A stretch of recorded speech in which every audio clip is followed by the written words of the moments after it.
It has been a long time, folks, since we have done a video review together, and I was shocked and chagrined that you wanted to review this movie because you're very chaste when it comes to your. It's been a long time. When it comes to your movies, especially since the movie that we're about to review, per Wikipedia, the official F word count is 281 times. Oh my! And I had not Whoops. recalled how many uses of the F word were in this film. 1998, a Coen Brothers classic, The Big Lewbowski. Wow, your chair is very squeaky, I noticed. And I got this used at the Savers Thrift Shop in Orange County over 10 years ago. $2.99 used DVDs. And this is of the era of DVDs when they had a locking case. So annoying. And scene index card, which is a thing of the past when it comes to most movies now. I just want to say that I did not remember how many F-bombs were in this. I just remembered the funny parts. I did remember the F word was in it. And then we had to Google how many times it was in there. And it was a lot.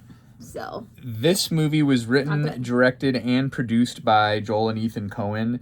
It's starring Jeff Bridges, John Goodman, Julianne Moore, Steve Buscemi, and John Turturro, who is a frequent guest in other Coen Brothers films. Wait, who's John Turturro? He plays Jesus, the one bowler. Jesus? Remember the bowler? Oh, yeah. That's like that the guy. pedophile. Okay, yeah. Isn't his That's name a whole... Isn't his name Jesus? Yeah, but he says don't mess with the Jesus, except for, Okay, anyway. and that's very sacrilegious to make that comment too. But anyways. Fun fact, in 2019, he took that character and made his own movie, and it has like a 20% Rotten Tomato score. It had nothing to do with the Coen Brothers. He just made it on his own.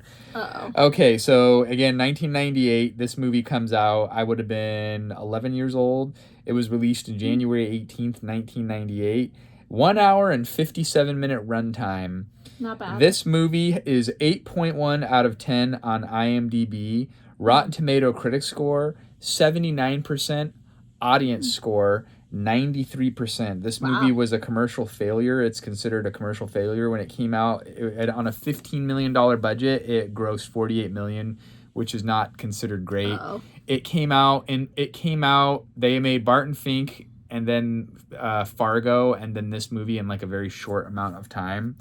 And Fargo. Yeah, this is considered a neo-noir comedy crime mystery. I have a question. What? Wasn't Steve Buscemi also in Fargo? Yes. Okay. Yes, he was. So they use a lot of the same players. Yeah. This film was inspired by real life people. Really? The dude was a real life guy. Oh, yeah. I didn't know. It was a real life guy that was a film producer named Jeff Dowd.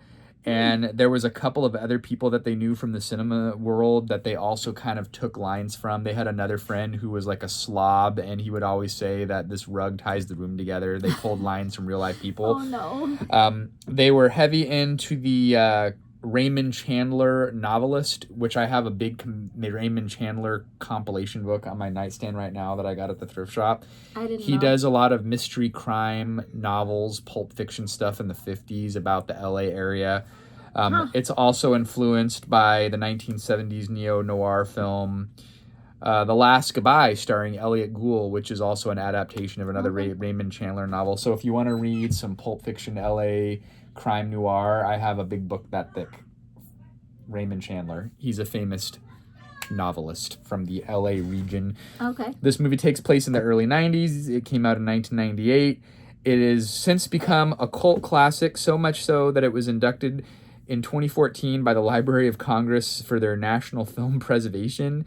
There is an annual Lewbowski Fest all over the U.S., devotees of the film are called Achievers, which is referencing the Little Lebowski Urban Achievers from the movie, where the other Jeff Lewbowski is a philanthropist. And basically, they wanted this to play out kind of like that Raymond Chandler would do, like these little episodic things where he would kind of like have all these little mini segments that piece together and solving a mystery. And that's kind of how they wanted this movie to be, like solving the mystery of, oh, and by the way, the scene where his car gets stolen and they find Larry's homework, that's like another real life scene where his friend's car got stolen and they found an 8th grader's homework in the police impound after it was recovered way later. They took like all these real life situations from people they knew, kind of like Seinfeld in a way. They have all these people that were real people and they kind of created it. Originally, they pitched the Jeff Lewbowski character to Mel Gibson, and he was not interested. And even Jeff Bridges said that he didn't want to take the part because he said the character of Jeff Lewbowski was a bad influence, and he didn't want his daughter to think that it was like not a good guy. Wow. And then his daughter encouraged him to take the role. And they didn't even have to instruct him on what to do. They basically just said, go do whatever you want. And they didn't even give him a wardrobe. He just wore whatever clothes he had in his closet. And that's what he wore in the movie. Well, it's not that hard to wear sweatpants and a sweater. I guess he just kind of wears lazy looking clothes and gives off the lazy vibes. The whole basis, they're based off of real people. The Walter guy is based off a real Vietnam veteran friend that they knew. Aww. So all these people were kind of like character portrayals of people that they knew in real life. Seems and then fair. They just kind of like I said, they played off the Raymond Chandler thing. And I was like, what am I going to rate this movie, me personally? Because I find myself revisiting scenes from this movie in my head all the time and quoting it all the time. And even in one of my group meetings, my boss will like write up these dialogues for discussion. And even he had like a reference for the movie, and I mentioned to him and he didn't even know. He's like, it's so in the subconscious mind, movie lines of this film. I was like, oh, you mentioned the Big Lewbowski in one of our meetings, and he didn't even know. It's just there. What did he say? The dude abides? No, there's like this one song they play in the movie, and like it's a Kenny Rogers song from this band that he was in before he was a country music star, and he started referencing the song, and I'm like, oh, that's from the Big Lewbowski. Oh. Anyway, so this movie is considered a cultural icon, but like it's interesting because when it came out in the late 90s, it was like a box office failure, and it wasn't really well received by critics. But over time, it's considered obviously a most historical enough film that it's like on a lot of top 10 comedy lists, and the U.S. government is preserving it for all time. What? So what kind of prompted your interest to want to revisit this movie? Because I remember your brother, when he was younger, he was like obsessed with this movie, and then there was like a TV. Well, he loves bowling, or he used to love bowling more. And there is a TV edit of this movie where it's like ridiculous, the stuff that they use to substitute the profanity. That's what he was obsessed with. And that's what he was obsessed. He was obsessed with the TV edited version. Because my parents would never let him watch it, probably with all the F-bombs in it, as it is naturally occurring. I don't know. It's like one of those movies where like once a year you just randomly, your subconscious mind just goes, I think it's time to watch the Big Lewbowski. It's just like one of those movies that you want to rewatch like over and over. I do the same thing with the movie Ever After, and also You've Got Mail, and like While You Were Sleeping. You know, all my rom-coms. But this is just like, I just always remember that scene when Johnny dies, and then this one character, the Walter right character, here, the Walter by character. John Goodman. Yeah, the guy who's like the Vietnam vet. He just is so funny how he brings everything like back to Vietnam, and then the dude just gets really mad. Like, he's just so frustrated with Walter for making wrong decisions and like just doing stupid stuff and bringing everything back to like the Vietnam War experience. Yeah. And like he finally just reaches his breaking point in that moment where he has to yell at his friend and basically tell him like, not everything is about Vietnam. When the ashes blew back on him. Yeah, when Donnie like dies and they're scattering his ashes. Yeah, classic moment. Like he just, you know, everybody's had those moments like when dealing with like a friend or a family member where you just like try to be patient for so long, and then it's just like they're just driving you crazy, like with my toddler, for example. But anyways, yeah, it's just like moments like that, and just it's funny because he only really says the dude abides line like one at the very one end time, of the movie. I think. Yeah. But for some reason, like, people have just made this into such a cult classic that you just always think about that line, like, the dude abides. And they say it at, like, the very end of the movie, that last scene with him and Sam Elliott at the bar in the bowling where alley. he breaks the fourth wall. Yeah. Yeah, and Sam Elliott's just, like, a classic actor, too, so. And it's like, it's just, I don't know. They picked this bowling alley because the character that they were basing the dude on was, like, not into bowling. He was into amateur football league. And they're like, well, that's not a very social sport because everyone's getting violent on the gridiron. What's a more social sport where people just hang out and drink and smoke? And it's like bowling alleys. And there is a bowling alley that we go to on Fridays because they have a discount McHenry Bowl in Modesto. And they have a full bar. And there's like a lot of very elderly people just hanging out there at like 10 in the morning, drinking and smoking. And you can still smoke inside in this one part of the building. There's like Are a little you hoping area. that you'll go there and meet like a very wise Sam Elliott like character who can speak wisdom into your life or something? Show me directions, Sam. I need it. And the Sam's character in the film is referred to as the Stranger, by the way. The Stranger? Yeah, his character is referred to as the Stranger. It's funny because he really doesn't give like any super sage meaningful advice. This movie is very profane. You do not want to watch this movie with grandma, obviously. 281 or no little kids F-words. Either. Our kids were not in the room when we were watching this. But it's way too many F-bombs. It is one of those classics where I think the scene that I always think, the lines that I always think of, they're mostly Walter lines. You're way out of your element, Donnie. He's so mean to the Steve Buscemi character through the whole film. And then, but then you see how much you really loved Donnie at the end of the movie when he's like, dead. After he makes him die of a heart attack from being so stressed out. Yeah, because of the German nihilist. If you have any friends in real life who treat you as bad as these characters treat Donnie, they're not your friends. Please find new friends. It's not good. They're abusive to Donnie. Based off of how many... I don't even know why he stuck around. He was the third wheel. He was like the presence, the calming presence that was always there. Everything he said, they would get mad, and Walter would be like, "Shut up, Donnie! Shut the F up, Donnie!" And then, like 10 seconds later, he'd be like, "Yeah, you know, like Donnie said." Like he totally agreed with him. Yes. The Walter character is just completely unhinged.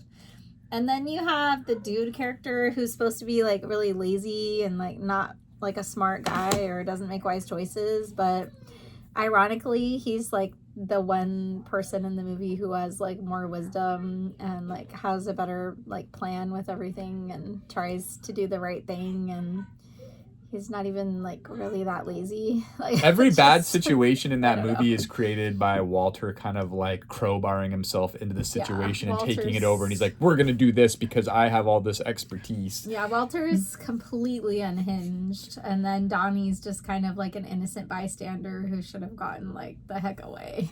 Basically. So my review, we reviewed earlier, just to recap, 8.1 out of 10 IMDb. Rotten Tomato critics score 79%, audience score 93%. Based off of rewatchability, 5 out of 5. This movie is a classic. Would you agree? I mean, with all the cursing, oh no, I knew it was good. I knew that was I going really to play. Can't say 5 out of 5. Plus, I forgot there was so much nudity in it, and like. Oh, by the way, that Julianne Moore character is also based off of a real life artist that would do nude art like that with a swing. Okay, yeah, there's quite a bit of sensual experiences or whatever. Yeah. And the whole premise, the whole subplot of the premise is the bunny character is like affiliated with the Jackie Treehorn guy that she owes money to, who's a pornographer. So there's like a lot of, and then all the German nihilists are like pornographers. So there's definitely some bad parts of this movie. Yeah, but to me, I look past that and I just look at like it's a movie. It's mostly a movie about the friendship between Walter and the dude. If you can watch the edited version that takes out all the bad stuff, I would highly recommend it. I haven't seen that myself. So what's your rating? I'm sure it'd be a better experience. It's hard. I mean, it's tough, right? It's hard to rate this. Like, as far as enjoyment, like, if I don't think about how much the F word is actually offensive to me, I don't know. It's tough.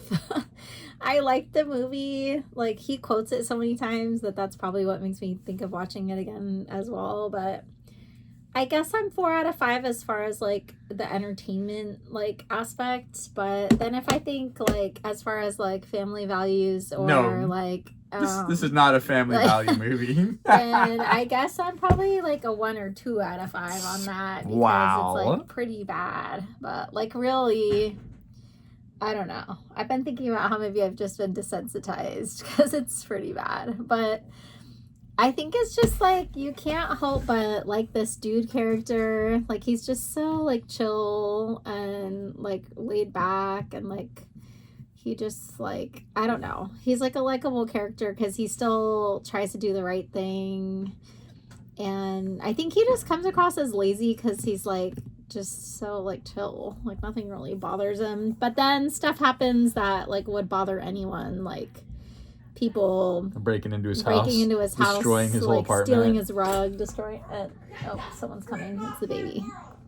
So I guess you just get sucked in because like you feel for this character and like you want everything to be okay for him, like, and his life. And I don't know, he's not even really like that dumb or lazy. Like he's a college graduate. He's actually pretty cool. Like it's like someone that you would probably want to be friends with like in real life, you know. And then it just draws you in and makes you want to see like, okay, what's gonna happen, like how's this gonna get resolved. Well, that's like, kind of why they were playing off like that Raymond Chandler, like I read in the article, the Wikipedia article, they were inspired by Raymond Chandler and his episodic style of like giving these little vignettes until it solved a mystery. Like where'd the $1 million go? Who took the $1 million? Was it Larry? Was it the other Jeff Lewbowski, the millionaire philanthropist? That's the other iconic line, like, this is what happens, Larry. Do you see what happens, Larry? So I feel like we've been quoting that a lot lately, you know, just over little things, like the baby spills milk on the floor, and it's like, this is what happens. I mean... Okay. I got a rug for $45 at the thrift store, and it's like this rug really ties the room together. I mean, it actually does. So. Okay, folks, that's the wrap for us. We're almost 20 minutes into our talk on the 1998 Coen Brothers classic, The Big Lewbowski. So watch it if you're not a little kid. This is going to be a That was a bunch of DVDs. There's going to be another review that we're going to do, also bowling related. So stay tuned. We'll see you next time. Bye.